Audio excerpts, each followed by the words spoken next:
Hintayin lang natin mag 2 bars tapos i-rev natin.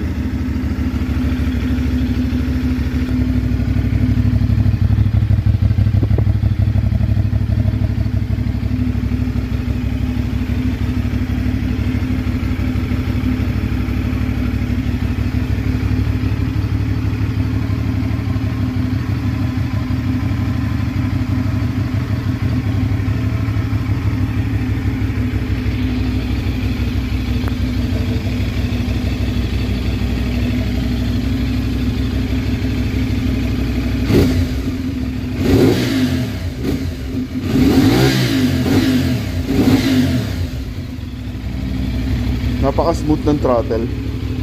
Super responsive.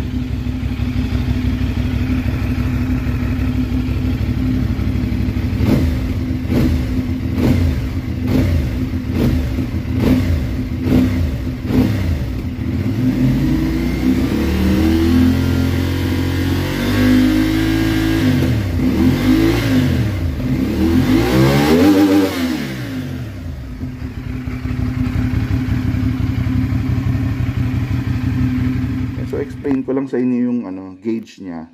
So yan, meron siyang tachometer, speedometer.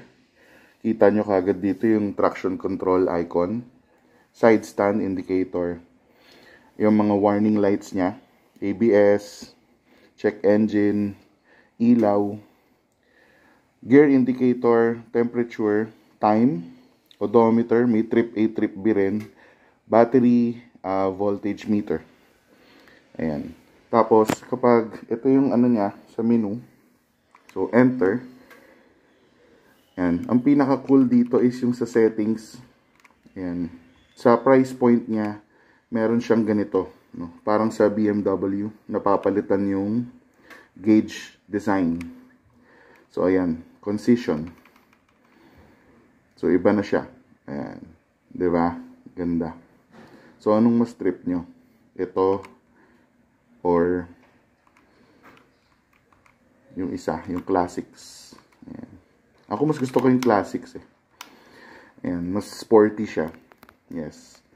And then yung mga normal sa menu, no, yung sa settings, yung yung subject style, units, connection sa phone, Bluetooth, optional info, brightness, pwede nyo i-adjust, trip reset, overspeed alarm, switchable yung kanyang traction control, pwede mo i-off.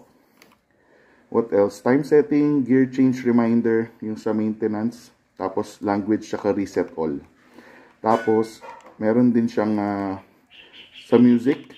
Dahil nga Bluetooth connectivity, meron siya. May music. Ayan. Tapos, ayan, connect with your mobile phone. Scan mo lang yung QR code. Meron din sa calls. No, so kapag may tumatawag sa'yo, malalaman mo kung sino yung tumatawag sa'yo habang nag-ride. Yun. So ito vehicle information, meron siyang temperature ng engine, voltmeter nandito rin, tsaka range. Ayan, so sa optional info, pwede kang maglagay sa dash ng yung optional info. Kunyari ito, auto, trip 1, trip 2. Sa option info number 2, yung range, ayan, pwede kang mamili voltage, instant fuel economy, total riding time, consumption, average consumption, tsaka average speed total. Ayan, so ako, gusto ko siguro yung range, yung nakikita ko. Ayan, so pwede nating i-click yan. Tapos, magdi-display na ngayon dito kung ilang kilometers pa yung kayang takbuhin. O, diba? Sa price point niya, mga brother, napaka sulit nito kasi you don't see these features in those price point, 260 to 800 na presyo. Super ganda. Ayan, range 105 kilometers. O diba? So napakaganda ng gauge, napaka high tech.